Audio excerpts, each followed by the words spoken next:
Welcome back. It has been a minute, and we're gonna do New Jack. I know that's not what we planned on. I know we talked about the last couple episodes and that we would be moving forward with Earthquake John Tenta, but like an earthquake, like a natural disaster, um, sometimes you just don't plan for everything. Like I didn't plan the setup back here. But you know what? Give him the moment there. Yeah, I had some issues with my headset, with the microphone on it. So we're running with a new mic, a little bit more of a professional setup. I looked for the best possible, like I Google search. I think, best headphones, best microphone headphones for streaming, blah blah blah, and I feel like the pretty much everyone decided like no, like there isn't a best headphone mic for streaming. You should probably just get a mic. So that's where we're at, and let me know how that's working out. If that mic is picking up too much, if you guys can hear like, I mean, we could hear cars driving by before, but if it gets to be too much, too annoying, or I don't know if you guys can hear the projector, I can hear that in the room a little bit. Any humming or anything, or if the noise gates, let me know. Let me know in the comments. Let me know in the chat. I do love the idea of being able to stream and not have the headphones on, so that'll be great. Obviously, if I'm in a Discord or anything, I'll need them on. But I think playing through the speakers, at least in the test runs that I've done, playing through the speakers and you guys hearing it through here on the mic without me doubling up the sound has been working. It looks like it works all right. Might be I actually might have my speakers a little loud, so you guys let me know. But we join the game. Another time travel episode. We're time traveling again, to 19.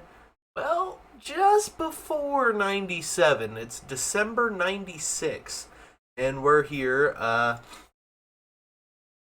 Back in Triple I. We're working as one and only. Shoot, where's my owner information? Look me up. Check out the roster I've been amassing. I actually have a ton more guys than this. Not a ton more. I got like 20 more guys in developmental. Boston. He's actually a tag champ right now. But yeah, where's me?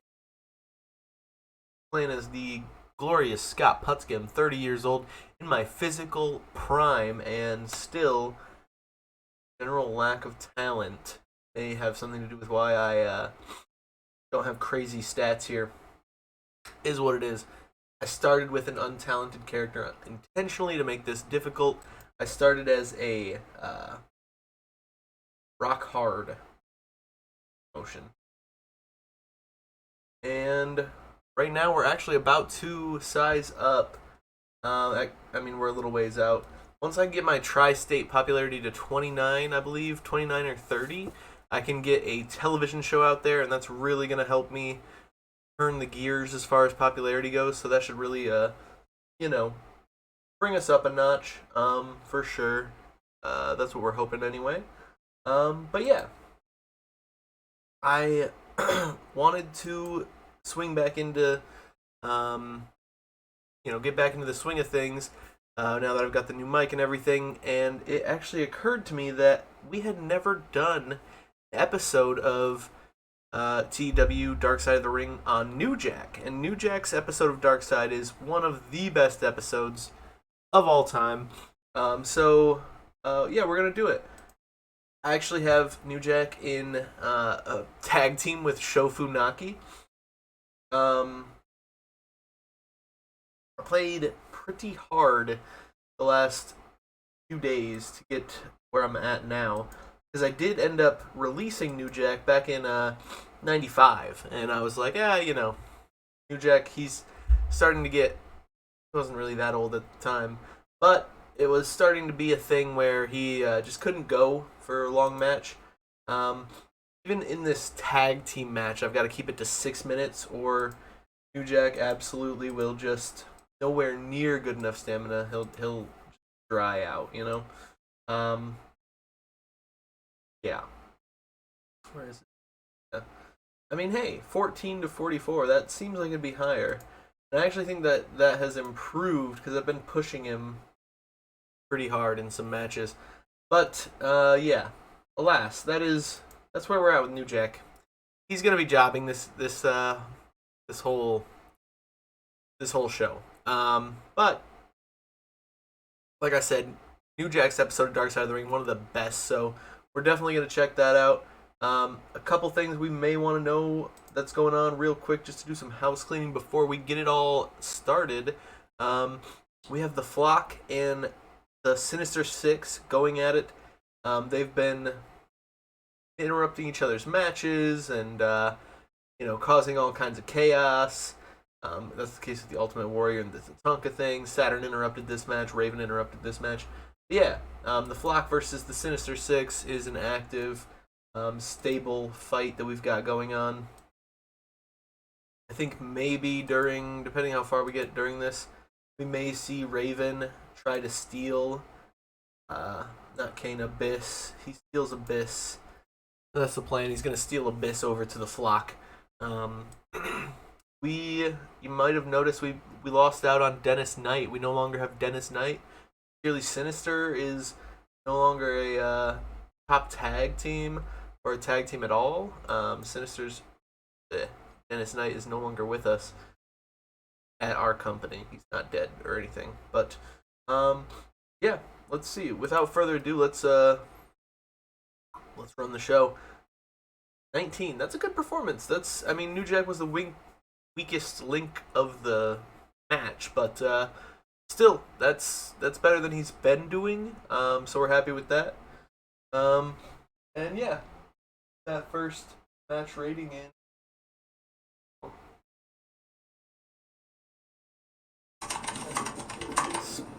Trigger warning, stabbings. New Jack is in the balcony, 20 feet up. Jack can turn the ring into a riot scene. Quick. Oh! Holy shit! But that was his job. He some people's lives up. He stabbed the dude during a match. Yikes. He always had some type of razor, taser, staple gun. In a world where the lines of fiction and reality are blurred, no one pushed the boundaries further than Jerome Young, a.k.a. New Jack. I'm not selling out to y'all. If you don't like me, the hell with all of you. The line in wrestling between cooperation and physical assault is blurred. You can only go so far without your opponent knowing that it's coming. But how far is too far? You, man. You know what you did. Period.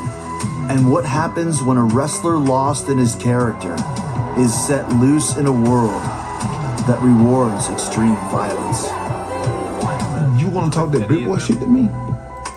I would dare you to come to my face and say that shit. I would dare you. I eat your ass alive. I dare you.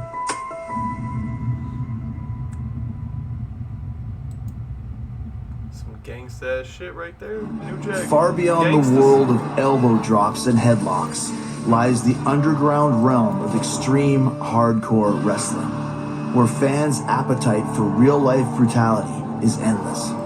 When audiences thought they'd seen it all, New Jack took it to a whole new level. Many of his performances bordered on criminal, and some crossed that line. In this episode, we'll pull back the curtain of wrestling's most provocative and controversial characters to reveal the man behind the monster and the legacy he has left in his wake. Okay, so for someone who's totally not familiar, who is New Jack? I could not sit here and swear in open court that anything that New Jack ever told me about his background was true or false. I've heard he was a bounty hunter. I've heard he had a number of justifiable homicides to his credit. The way he talks, the way he walks, the way he carries himself, this brother is real. Just imagine a badass, big African-American dude slinging drugs on one of the hardest streets in like Harlem, you know what I'm saying? If you with him, he will kill you. Maybe not kill you, but he will you up. He's that tough dude. I went to a movie called New Jack City, just getting into wrestling there. And when I heard the name New Jack, I started playing with it in my head, like hearing fans chanting New Jack, New Jack, New Jack, New Jack.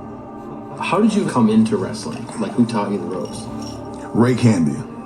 Well, I got in the ring with him, and he was like, trust me, let me train you. And then he told me something one day that my head up so bad. You got to create something that you've never seen before. I said, what kind of mind is that? You want to create a character? Create something you've never seen before. When I saw Jack come out, he just instantly picked up the energy in the room and people reacted to it. I'm Jim Cornette, and in the mid-90s, I ran a wrestling promotion in East Tennessee called Smoky Mountain Wrestling. Smoky Mountain Wrestling was looking to break into the Atlanta market, and we needed a heel. When I saw New Jack, he could project that aura of menace. So it was like just straight up from a goddamn hood. And he had an intensity on his face. And then he gets the microphone and he starts talking to the people, and this guy is talking a mile a minute and he's getting people riled up. I don't care nothing about these hillbillies not liking me.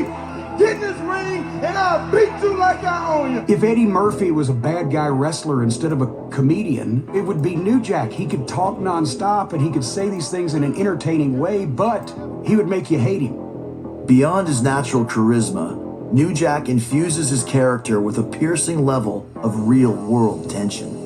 LA was hot at the time because of the Rodney King thing going on. OJ had just killed everybody in LA. South Central LA was on the map. And the whole gimmick, the Raider gear, the gold chain, I took all of that and put it into my character. The Smoky Mountain Wrestling audience was predominantly white, predominantly redneck and hillbilly. All you had to say was, New Jack, go out, piss some white people off, and the rest was up to him, and it was gold. It was genius.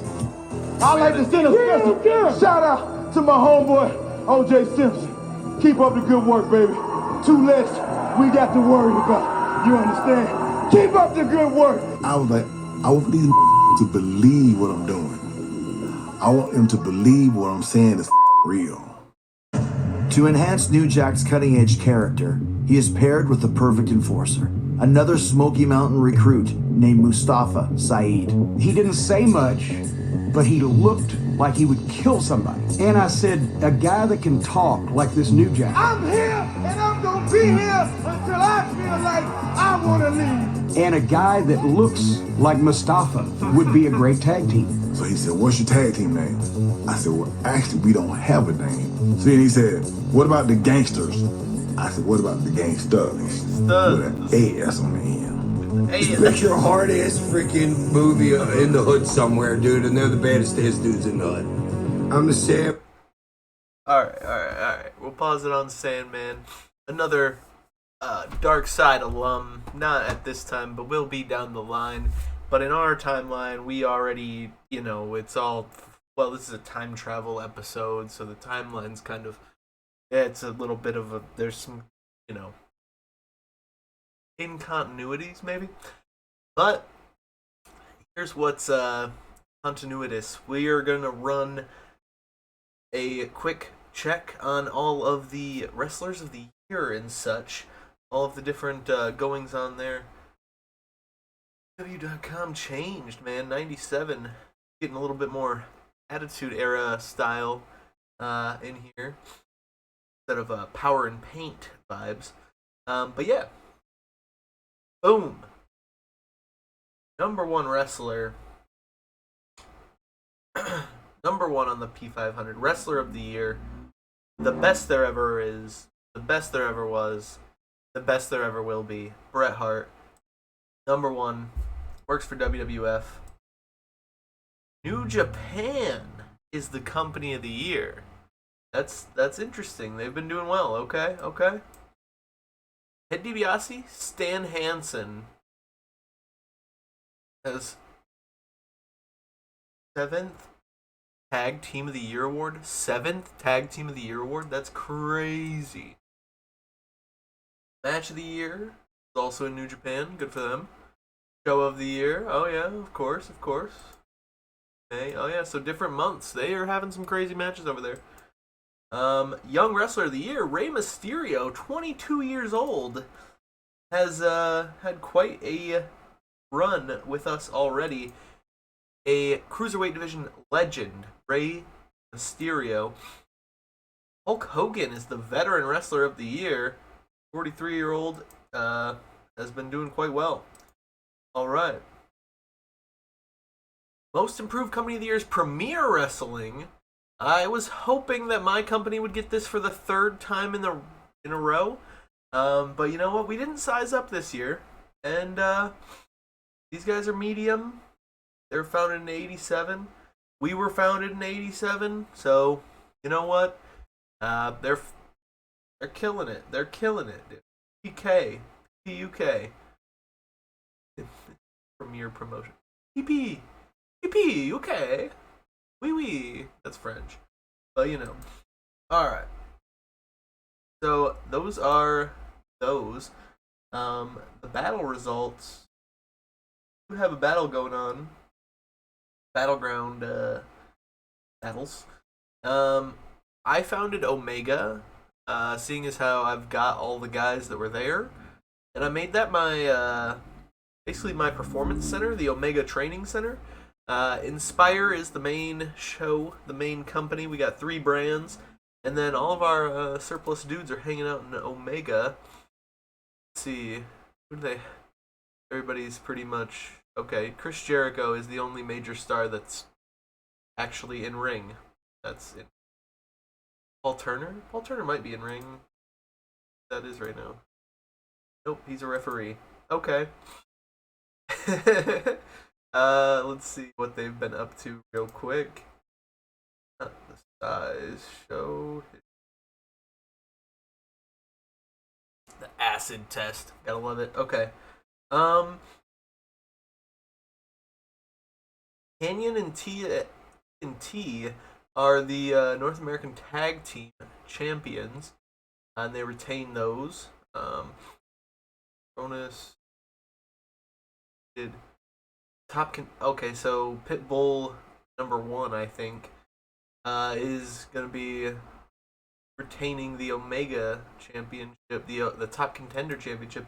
There is a United States Championship. Ray Lloyd maintains the U.S. title there. But yeah, so far so good. They've been winning, doing well in their work, getting some guys over and getting money. Actually, we've been earning money off the developmental since investing the initial $1 million investment, but we still made money that month, and I didn't think we were gonna. Especially this quarter, we're making serious cash. But yeah, I will say, if we're wanting to look at this from a business perspective real quick, Andre the Giant is kind of what's keeping my company afloat, what made us all the money that we could expand with. Especially when he first started. Well, we're only 1 week in. This is last month's. But yeah, no, he's been drawing crazy merch money. So of course we're putting our money back in. We have an enviable amount of merchandise, enviable production line of merchandise, and yeah, we've been doing okay. 70 in the Mid-Atlantic. We've been throwing some of our best shows of all time. Actually, let's pop this up the top. Yeah, December, the night the world changed, 1996. Huge night. As you see, October, November, December, we've been doing good. Recent shows, but the reason that night is so huge is because if I could pull up titles real fast. Ooh.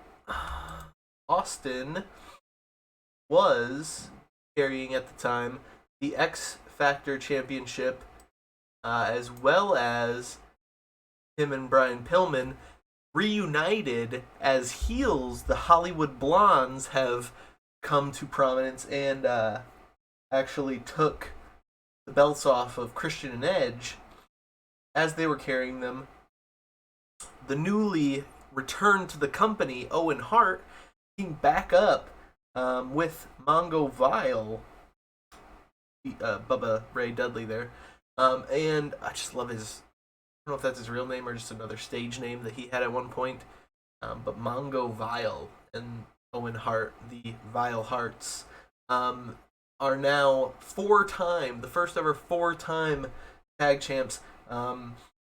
I wanted to, both accentuate that, we have the rematch clause and to show how evenly matched these teams were. They traded the belts back and forth. So after Steve Austin and Brian Pillman took the belts off Christian and Edge, they defended it a couple times after their rematch clause, and then they finally lost it to Mongo and Owen before rematch clause winning it back, before rematch clause losing it back to the Vile Hearts.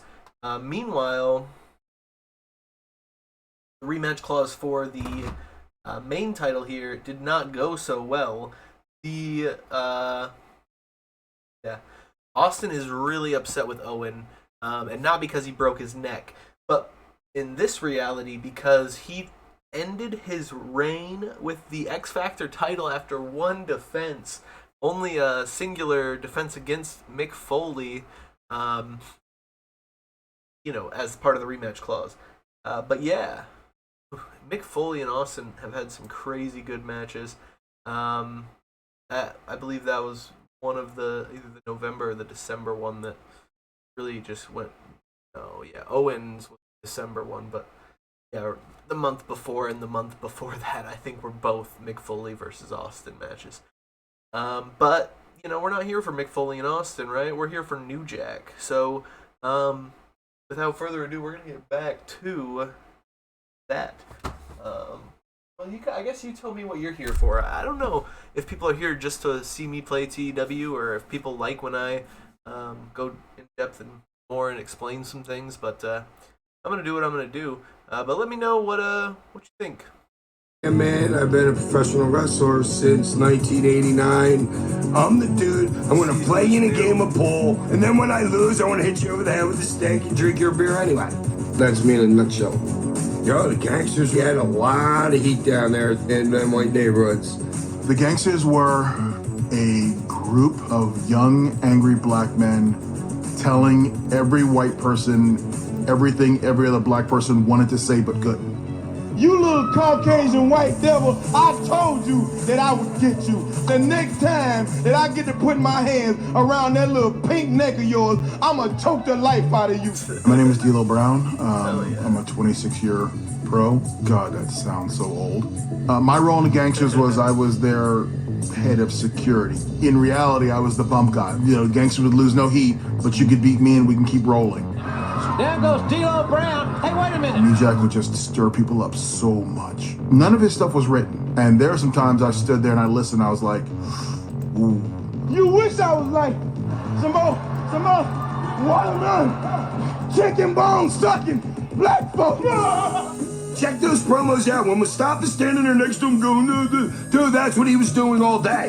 And you know what I'm saying? Nothing but rednecks up here. That wasn't Mustafa being that for the interview. That was Mustafa. Mustafa's crazy, bro. The dude was rolling pencil shavings in one of those blunt things, and he wanted me to smoke it with him. I'm like, no, dude, I'm good. Was Mustafa smoking pencil shavings? I plead the fifth.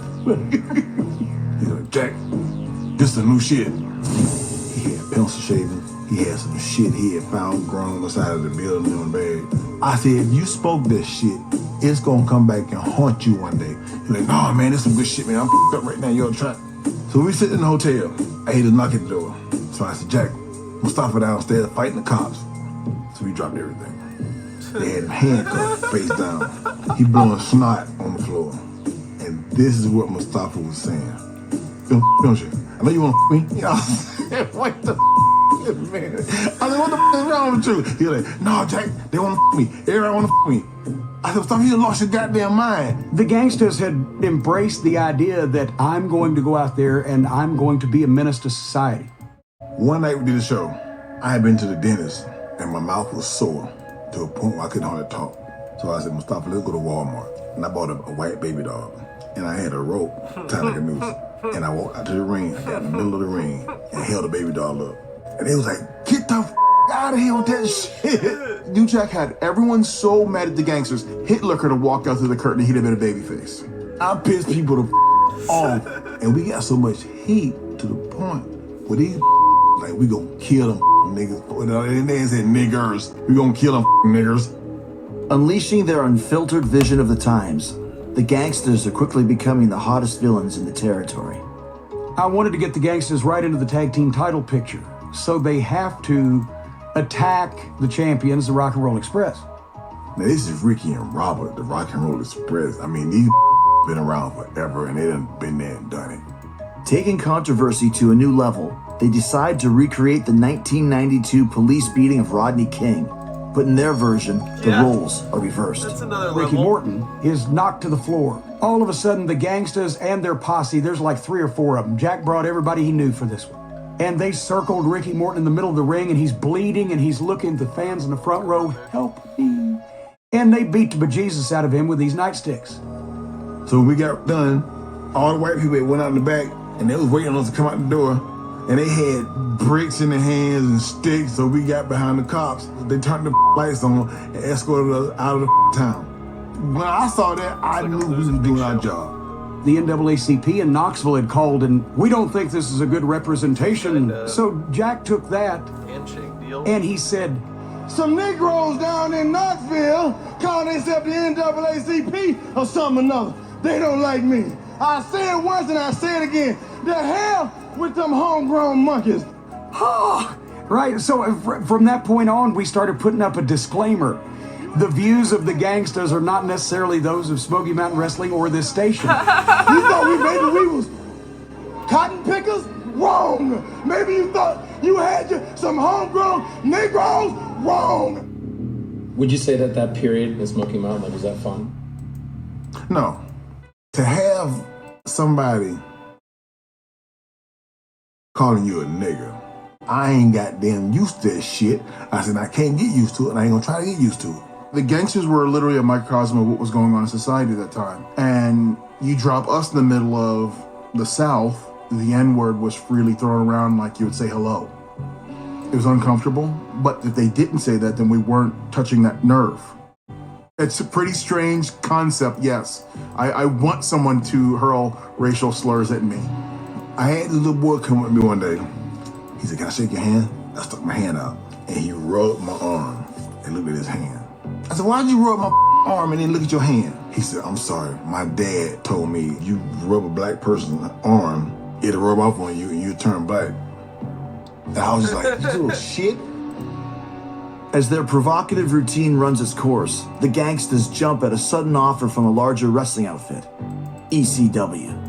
ECW was Extreme Championship Wrestling. It was the brainchild of Paul Heyman that it would be the 1990s wrestling answer to the grunge music movement. It would be gritty and violent, and they'd blur a lot of lines. They were edgier, whether it be sexual content or violence or blood or what have you. The stuff that you would see in one arena show was like, it was a whole hardcore night. Well, I had been talking to Paulie in ECW. I had never heard of ECW. They invited me to come up there, and I told Cornette, I said, well, Paulie offered me a deal. He offered me a lot of goddamn money. And he was pissed about it. I hated that they left on bad terms with me and me with them, but they couldn't have gone any farther in Smoky Mountain Wrestling. Everything about ECW was not only more violent, but also it was more real to the point where the guys started the trend of really hitting each other with stuff and hurting each other. ECW was filled with wrestlers that would go too far already, and New Jack had to be the guy that went farther than anybody. I'm like, welcome home, you know what I'm saying?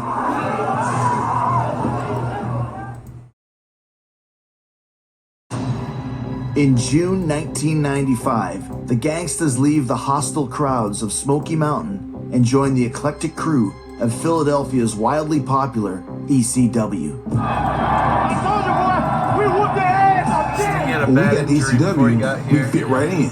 New Jack is on a mission here tonight in Atlanta. And it was just like, we love this shit. You gotta understand, dude, we're clicking hard, and we know that we're like the hottest thing like on the planet by like 96, 97. I was sent to meet New Jack at the hotel when he first came up from Smoky Mountain. So I was the first ECW guy he met. He got out of the car and I'm like, all right, I liked him. He had swagger. He was like, don't with me, which was cool by me, you know what I mean? I'm like, oh, this guy's gonna fit right in. Our locker room was one big family. It's Tommy Dreamer's RVD, Taz, Sabu's, you know, New Jack. Heading up this locker room of misfits is promoter Paul Heyman. Paul Heyman was the mad scientist. Dude, he was everything. He was the writer. He was the Steven Spielberg of all of it. You know what I mean? That dude is like super brilliant. All our careers were jumping, you know what I'm saying? I think New Jack got in that environment, and he always had to be the most extreme guy in any situation, but there were no limits up there. I come out with the weapons, diving on shit, fighting out in the audience, going through chairs and tables and knocking down chairs and shit. It was like blood and guts every goddamn night. It's gonna be a big. I truly feel that the reason why Jack was so violent, so extreme, because the way he grew up, his childhood, his upbringing, I think that plays a part in who he is. I mean, it has to. My childhood was I had a daddy that was alcoholic. He hated my mom. One night, she came home from work. When she walked in the door, he pulled out a knife and he stabbed her 5 times. He stabbed her. In front of the whole family. He didn't give a He stabbed her. A few months later, she was like, I'm leaving. She picked me up, tried to put me in the car. He shot her in the back of the leg. This is what I grew up around. Like the stallion shit, yo. And I'm like, you wonder why sometimes I flip the out? New Jack's outlet for violence has taken him to new heights in ECW. But on November 23rd, 1996, a chance encounter with a novice wrestler is about to send shockwaves through the entire wrestling world. Can you tell me a story of the mass transit incident? I knew that was coming. He was 17, he thought he was 21. And he had a little person with him. Listen, New Jack, I'm not gonna lie, he was intimidating. That's because he was always presenting the image that he was sinister. My name is Tiny the Terrible. I was just basically one of those midget wrestlers that wanted to be considered not really as a midget wrestler, just as a wrestler that was just shook. So tell us what we're watching here. Jerry Springer, Twin Terrors. Over 52 million people viewed this episode. Jerry's the one that gave me the first opportunity to really speak on a nation level like that. Did people recognize you after? Oh yeah. What was that like? Oh, great, man. You know, that's how I got most of the pussy I got. I'm used to having good-looking women. That's true. You know, I'm not gonna sit here. Look, ego too. 'Cause I've been on TV, you know. New Jack was like, if you went out of a script, he would make you pay for it. If you're gonna cut somebody all the up on their first match, that don't make no sense. And you know, and that's basically what happened with an Eric Koulas type situation. Teenage wrestler Eric Koulas calls himself Mass Transit. Dressed in a bus driver gimmick, his matches with Tiny and his brother attract the attention of ECW. He seen the tape of Eric Koulas and my brother wrestling. Paul Heyman couldn't believe that a big guy could work with midgets, because that's like unheard of. The three are asked to appear at an upcoming match in Revere, Massachusetts. The best wrestling is not be able to discern the line between fiction and reality. That was one of the big appeals of ECW. I'm Stu Kaplan. I'm John Donovan. And we were doing security for the show. I was upstairs, I had a walkie-talkie, and someone came on talkie and said, there are some guys here for the show. I saw Eric Koulas come in. I didn't know who he was. I had no idea who he was. And I knew everybody. And they went into the back of the locker room. And that was literally the last time I saw Eric until he came out for the match. No one knows that Eric has lied about his age, claiming to be 21. In reality, he's a 17-year-old minor. Axel Rotten didn't show up for the show. He had a family emergency. So he was like, He gets a tryout. He decided to cut us out. Eric, like, just cut us off and just went for self. This untrained teenager who claimed to be a professional wrestler and had probably wrestled a few local shows shows up. They needed somebody for New Jack to beat up. So they said, okay. That was their first mistake.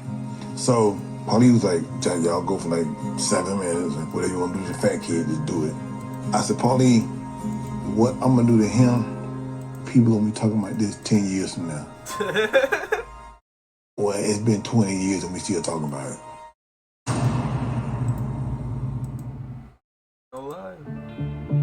By the end of 1996, New Jack has taken his controversial career to dangerous new heights in the violent world of ECW.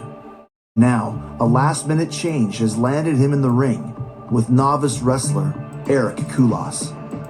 You know, we're on the grounds now of the Wonderland Dog Track where the ECW famous gangster Eric Koulas incident happened. And we got here early. We got here probably 2 or 3 hours before the show. But there were still people here. And, you know, ECW. And I mean, I can feel it. I'm getting goosebumps now because that's what you got. So the untrained teenager that's maybe had 3 local matches in his life is now going to wrestle New Jack. I saw Eric coming out and I'm like, wow, that was the guy that with his father, when he came, he must have gotten on the show. Eric Koulas is paired up with Devon Dudley, replacing Axel Rotten in their tag team match with the Gangstas. Mass Transit, this big teenager, went up to New Jack and told him he wanted to get some offense in. He came up to me and he was like, can I do this? Backdrop you out the ring, push you through a table. And I said, no. That's one of the most disrespectful things that you could do as a wrestler, to come to a vet and tell him what you want to do.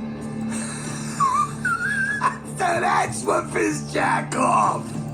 All right, now it all makes sense. So why Jack was like, I'm gonna cut this. He wanted me to cut him. He had already pissed me off at the time, so I was like, I'm good with it. I'll cut the shit out you. I ain't try to kill him, but I want to go close to death. Not only did the kid want to get some offense in, but he wanted to have a great match, so he wanted to bleed. There are a number of ways to do it. There's the hard way, which is basically when you agree with your opponent that he's going to punch you in the eyebrow or the cheek or in some place to bust you open. There's also the easy way. You take a common razor blade, something you find around the house, and you trim it in a fashion that you can wrap it in some tape, and then you can keep it on your wrist, in your mouth, in the waistband of your tights. In wrestling, it was a common gimmick. The blade was never intended to be an X-Acto knife. I've been getting high all day. I mean, so I was high. So we told Devon, we said, we're gonna throw you out of the ring and don't get back in. You know, Devon didn't get touched, didn't get hit. Everything was mostly focused around Eric. And it was mostly New Jack giving it to Eric. I started beating on him. I was beating him with everything. So when it came time for us to get color, I had a surgical scalpel. They're about that long. And I had it taped to a stick. So I stuck him in the forehead a couple of times and did nothing happen. See, I just sliced him. And blood was skeeting out. I'm sure you saw it. And I beat the shit out of the kid. His father was there in the audience. Mustafa picked him up and slammed him. He was bleeding everywhere. The referee didn't even come to the goddamn ring. I'm standing there. I know I can see over my shoulder. They need paramedics, but New Jack was firing up the crowd.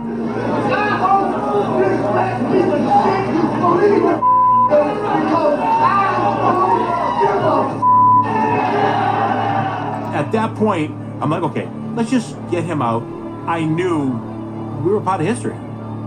A defiant middle finger from Eric seems to suggest he's okay. But everyone at ringside can see that's not the case, especially his family. His father trying to get in the back, but I'm not going to let him get into the locker room or near New Jack. Did Eric's father say stuff to you? He was just calling me a nigger. He's like, nigger, you stabbed my son, you goddamn nigger. You know, we was off camera then, and all bets was off. I'd have killed that old man. I went backstage with him, but I was like, was it worth it? He said, hey man, they me up. I was the next match. So I bled like a stuck pig that night because I was trying to take a little bit of the heat off of New Jack. We got in an argument in the car. Eric's father was like, where you guys going? I said, well, you're giving us a ride back. Oh, no, I ain't. I'm not giving you a ride back. I said, Steve, yes, the you are, or we're going to be fighting again up in this. And, he got in the van. We went to the hospital. I remember him taking the bandage off in the car, pulling his hair up, and just looking at it in the mirror. Eric received 50 stitches for his injury and says he never wants to get in the ring again. I have no feeling from here to here. I have like an indentation in my head from where all the nerves died. It changed him. He was depressed and all that other shit. So the underground world of hardcore wrestling is exposed to unprecedented national attention as New Jack is charged with assault and battery. So he took me to trial. Told my attorney, I said, they offering me a deal? He said, right now they want you to do 5 years. I was like, I don't know. He said, Jack, I think I can beat this case.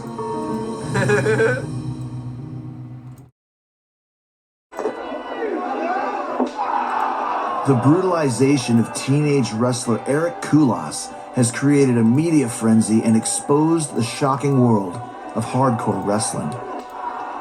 Now, a court will decide if New Jack must answer for the assault with prison time. Did you do any of this? You don't want to give your side? I want to go to court. Now understand something.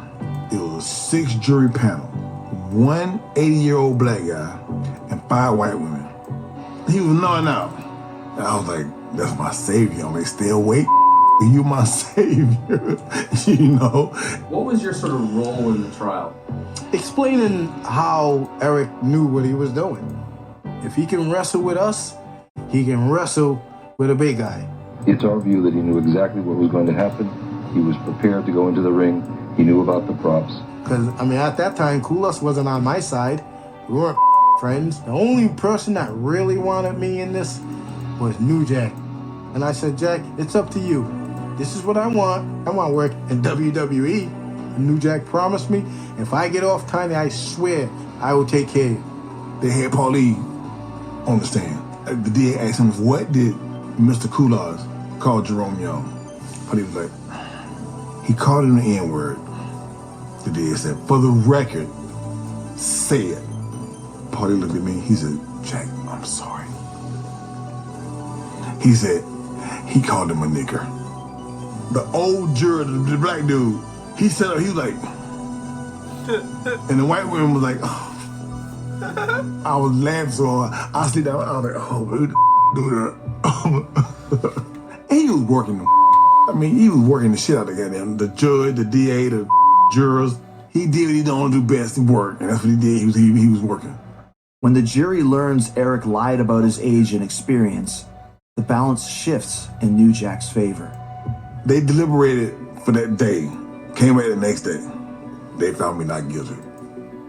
And I ended up working for WWE. I ended up doing promos and shit with Shane, Big Show, and Triple H. Yeah, Stephanie McMahon's introducing me and my partner as the Twin Towers to go against The Rock. What was it like for you to walk out to the crowd like that? Great, dude. There's me. There's my partner that can do the eyebrow. Spinal disc. And this was fresh after Eric Koulas. So it was like, New Jack, I don't know what the hell he did, but there was my spot Dennis right Rodman, there. Do you remember how Eric Koulas passed? I didn't even know really until like years later. I forgot how it went. But people say, yo, Eric died. After failing in criminal court, Eric's family tries to sue New Jack in a civil suit for damages caused by the incident. But in 2002, he dies from complications resulting from gastric bypass surgery. And then what was your reaction to learning that he passed away? I didn't. Well, my fault. I heard about it. I'm like, my fault, he says. I have to indict New Jack for this because he went too far. But also, the image of ECW allowed guys to go way too far and think that nothing would happen. The mass transit incident has set a dangerous precedent, and it's New Jack who has opened the door to a lawless new era. New Jack started trying to go farther and farther. not only with the blood and the edginess of the content, but also the spectacular bumps and falls. I was the only one that probably started coke in the locker room. I mean, it was like a boost. You know what I mean? It was like, if I get high, I can go get high. Coke be a boost, yo. I was snorting every night. You heard it here first from New Jack. Coke. Once It's like you a jumped boost. off a 10-foot balcony, what's next? Jump off a 15-foot balcony, and then a 20-foot balcony. And at some point, there's no way that this can end well, even if you do it right. Yeah, you have any favorite dives? Well, the one that people always talk about, me and Big Grimes. Imagine Humpty Dumpty with arms and legs as a professional wrestler. That's kind of how he was shaped, you know what I'm saying? You couldn't hurt the guy. Vic Grimes wanted to be run over with cars. He wanted to be hit with things. He thought that was what wrestling was. In the year 2000, Vic Grimes is booked to wrestle New Jack in a match featuring a dangerous climax. When we climbed up on top of the scaffold, Because he fused with it New was Jack, shaking. but Vic was like, I can't do it, it's too high. they don't Now work we well on pay per together in view. this. There's no time for error. I said, Vic, let's go on 3. He's Jack, I can't do it. I said, you, we going on 3. I said 1, 2, 3, and I pulled him. He did this flip, and his back landed up against the side of my head, and I cracked my skull. I never recovered from that. I broke my leg. I lost my sight in my right eye to this day. I get headaches every day. I have insomnia because I cracked my skull. Vic, see, this is all your fault, you dumb. That's one of Jack's rules. Don't say you're going to do something and get up there and chicken out. Jack's the kind of guy that if you break those rules, well, then he'll probably break you.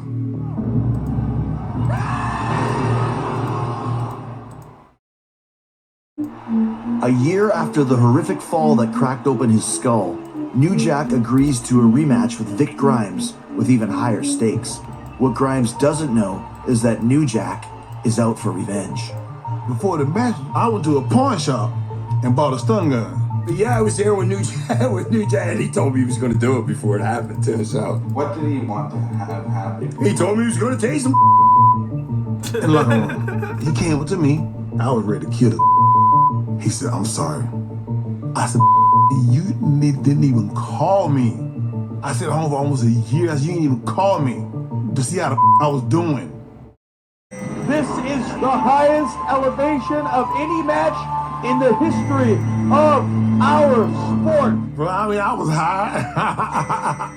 You know what I mean? I was high. So I just tased him. I tased the shit out of him. Jack, I can't feel my leg. I said, you ain't gonna need him. Bombs away.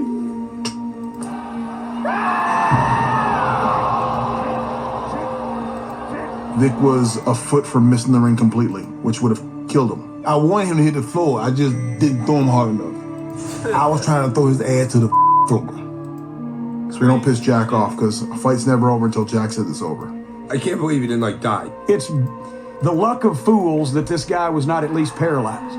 And I don't think Jack was particularly broken up about it.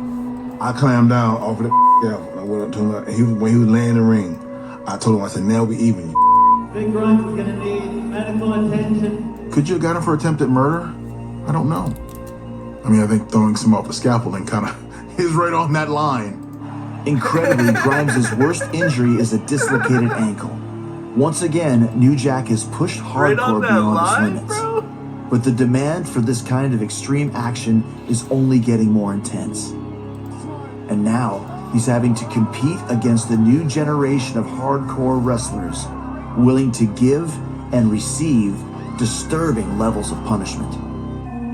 So it became a one-upsmanship, and can you top this, and got into a position where you had to go further and further to keep that position, and then it became his calling card. Do you think there was ever a match where you think you went too far? Well, I can name a few of them, but I would say probably Gypsy Joe. Oh, Lord. Gypsy Joe. Hold on. I looked at how old he was, but then I forgot when we got in the ring. In 2003, New Jack faces off against 72-year-old journeyman Gypsy Joe, who promotes himself as a man impervious to pain. The problem is no one's bothered to tell New Jack. The promoter was thinking, oh, this is going to be today's hardcore icon and the old pro from yesteryear that everybody knows is tougher than a $2 steak. So the night of the show, Joe comes up. He said, just listen to me, kid. I can teach you a lot. I said, you talking to me? We didn't talk no more. I went to the ring. Joe comes to the ring. And Gypsy Joe, as per his gimmick, wasn't selling New Jack stuff because you really have to hit Joe to make him go down and register because he's so tough. So then they listen to these fans. Go home, nigger. And then I was pissed. I started beating Joe like he owed me money. I beat the shit out of him. Outside the ring, I got a bat. Had barbed wire wrapped around it. I hit him in the head like 3 times. Jack just said, this old man. I threw a row of chairs on him, and they got louder. Go home, nigger. And dude, the more they said it, the more pissed off I got. And I beat the shit out of a 100-year-old man. Which the match never should have happened in the first place. With New Jack's escalating violence comes a higher level of risk, and not just for those willing to take him on. Was New Jack, you think, a liability for promoters? I think some people look at him as a liability, but yes, some promoters would, yeah, absolutely. New Jack never made it to the WWE because they were never going to touch him because he was too controversial. They were afraid of lawsuits, they were afraid of bad publicity, they were afraid he was going to hurt somebody. With the mainstream appeal of hardcore now in decline, New Jack is resigned to working for much smaller outfits in the independent circuit, some of whom can barely muster a crowd. Despite this, New Jack isn't slowing down, and he crosses the line again in 2004. I've had many. He's a habitual line stepper. In my life. This guy. Habitual. Yet I keep trying to do what's right. We bonded really, really well. I'm an MWW independent recording artist now. I was a wrestler / promoter. When he hit Florida and he had to come through Jacksonville, he was staying at my house. Jack is comical. If you really ever get to know him, he's just a comedian and a great cook. Any examples of like what are the things he would do? Spaghetti. But he enjoys making sure that everybody's happy. Out of the fire. Wow. That's one of mine.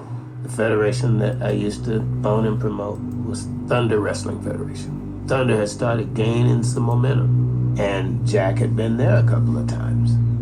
New Jack's opponent is William Jason Lane, wrestling under the name Hunter Red. That night, Red had asked me if he could wrestle Jack.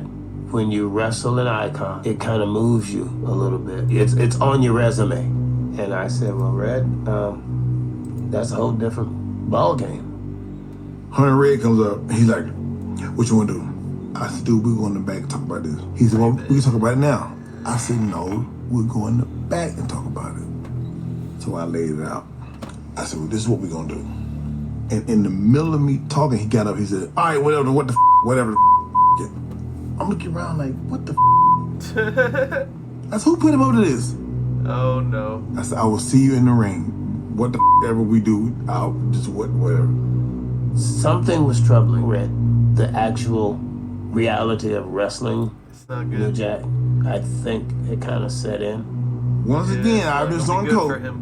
Once Seen again, this. I was high as a drinking High as a water. motherfucker.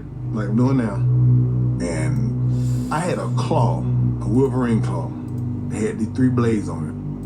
One of the blades that broke off, I had it in my pocket. When the match began, Red picked New Jack up and sat him in a corner. And he punched me. My nose is big enough, I don't need nobody to help me get bigger. Then he punched me again in the nose. It looks like this guy is really hitting Jack hard, and then Jack, with the way Jack moves across his ring, now he's hooking him and he's talking to him. I said, you trying to handle me? I said, you really trying to handle me? Uh-oh. Jack's reaching in his pocket for something. He's cutting him. What the? Oh my! He's stabbing this mother. Run! Run, he says. Ooh! Run! It's never good when you open a wrestling video with a shot of a stage and an empty bandstand. Oh, good Lord. What is there, 30 people there? So the guy comes in the ring, they lock up. Okay, already he's pissing New Jack off. And he pulled a knife out of his pants and is now apparently stabbing this guy who's trying to get away? What the is going on here? But is he actually stabbing this guy? Look at that woman with her hand over her mouth, and the kid, the 10-year-old kid, is sitting there going, this is a first in 125 years of wrestling history. Yeah, this is not something that does the public image of professional wrestling a world of good.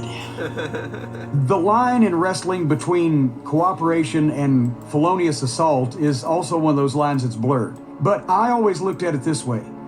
If two guys agree to something beforehand, and everything that happens in those parameters, they are working together. If something happens that is egregiously outside those parameters, such as just take a knife and just slash a guy's face, that's crossed the line from cooperation to felonious assault. I stuck him like 9 times.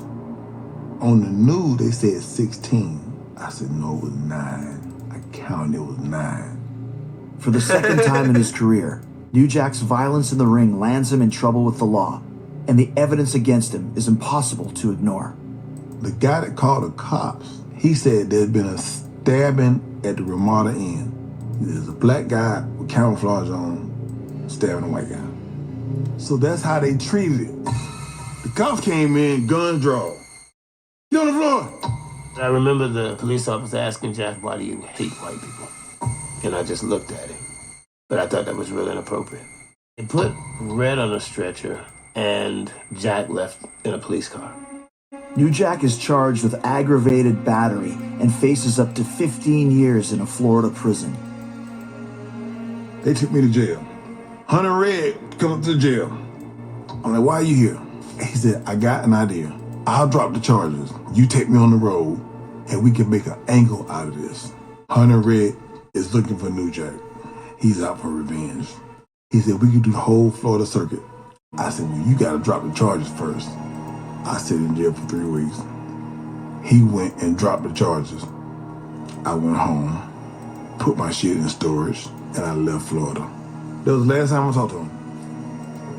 I mean, it was on the news, and my mom saw it. And she was like, oh my God, I can't believe you went up there and you stabbed somebody in the ring. You should be ashamed of yourself. I'm like, bitch, it was a show. What the leave me alone. You know what I mean? Because me and my mom, we never got along. She didn't back me when I was wrestling. I'm like, bitch, I got action figures in Toys R Us. How many of your friends' son got action figures in Toys R Us? My dad died when I was 5. He died when I was 5. But I remember the shit he did before he died. And I'm like, you wonder why sometimes I flip the out? Because I was raised in a family that was retarded. So I'm like, if I show up for a show and I go out there and do my thing, be grateful that I ain't attacking your ass. You know what I mean? The thing with Jack is he was too much into his gimmick. He carried that wherever the he was at. There was no Jerome Young. It was just New Jack. New Jack can't benefit from any of this reputation he's got anymore because he's pretty much his active career is over with. So I think now it's more of an albatross around his neck. I was New Jack when I came in the door, and I'm still New Jack. And so then, who is Jerome Young? That's a difficult question because the line is blurred between Jerome Young and New Jack. If there's a difference, I don't know because I don't know if I ever met Jerome Young. I don't think I wanted to know for sure. Because here was a guy that I could even halfway believe in. The best part about it is the legend, believe it or not, is probably going to be bigger than the person. You know what I'm saying? How stories get, the tales get taller and bigger and better as the time goes. He perfected his craft and brought it to the highest level that he could bring it to because he knew it would leave a lasting impression. New Jack leaves behind a complicated legacy. Pioneering, unrepentant, but above all, without compromise. I don't need nobody out here cheering for me, and most of all, partner, I don't need you. I believe people like that shouldn't get away with it. You know, New Jack ain't gonna probably like what the I'm saying about you, man. You know what you did. You up innocent people. Eric Koulas's family declined to participate in this documentary, stating it was too traumatic to revisit the circumstances and aftermath of the incident in Revere, Massachusetts. Let's say one day they decide to like make a movie about your life. What would be the end of the new Jack movie? I'm sitting in a wheelchair, snorting coke.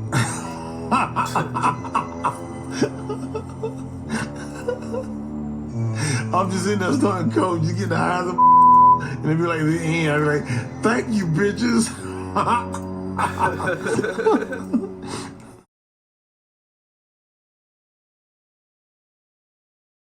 Well, on that note, thank you, bitches, for watching. We'll get Jack Show, tag team of Jack Show onto this pay-per-view here, but yeah, that was a ride. You can probably tell why I wanted to at least build an episode around this. Yeah, I think it delivered pretty solid. Prolific and legendary in his notoriety, his notoriousness, if you will. Probably shouldn't, I don't think it's a word, but it is kind of crazy, all the things he got away with. People keep working with him, keep giving him jobs and things. We lost New Jack after this episode. So, asking kind of how that New Jack movie ends is a good way to kind of set up the conclusion of how everything went.